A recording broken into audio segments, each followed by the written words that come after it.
President. My comments are about a recent news story that aired during our break, and I'm going to respond to it. As an elected official in Atlanta who is proud of his public service, I certainly appreciate the media's duty to scrutinize public affairs. What I don't appreciate is the distortion of my record that permeated a recent news story.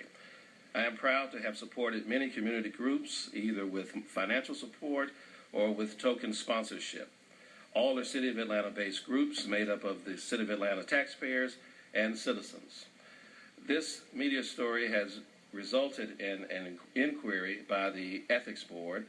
I will not comment on the things that rest within that ethics investigation and will not make any other public statement regarding it until it concludes. But I want to reassure the public that I'm cooperating fully with the ethics officer and the board to provide them all the information or anything that they need to complete their investigation. I have been developing a historic preservation program for the last 4.5 years and have been in pursuit of that goal when I've been traveling recently and have spent every single business day on City of Atlanta business. It has also been my pleasure to cooperatively work with the media through the 20 years that I've been in and out of public service.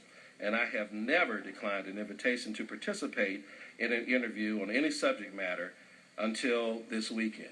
I was traveling to Boston and I was ambushed by the reporter who did the story a couple of weeks ago. Even though I've been in constant text, email, and cellular conversation with this individual, they chose to ambush me as I left my hotel on Saturday afternoon.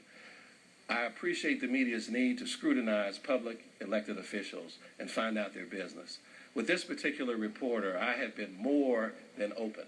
I have been accommodating. I have given them all of my records, given them access to all the things that they've asked for out of my office, and even have shared personal information in regards to their request.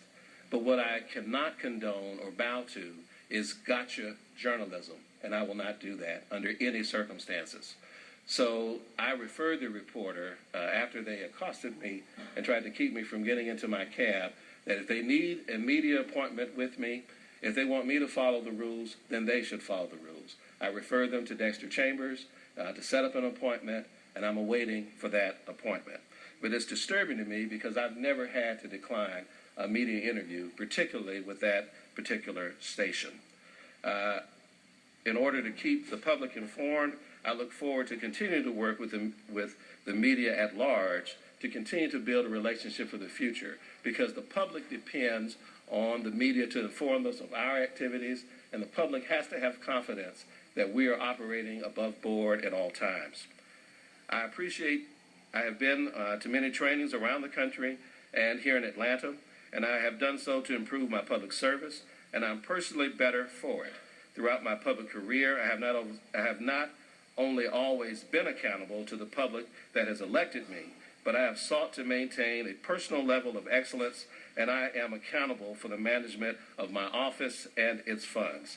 What was also not reported in that media story is that I have paid the balance of all of the arrearage that I owe the state of Georgia for campaign fines, which was not reported in that story.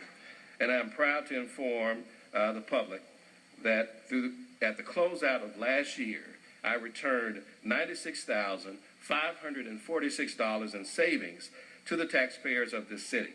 Each dollar is precious, and as the public allows, I will continue to do my best to serve the citizens of this great city. I will not make any other public statement regarding the ethics investigation.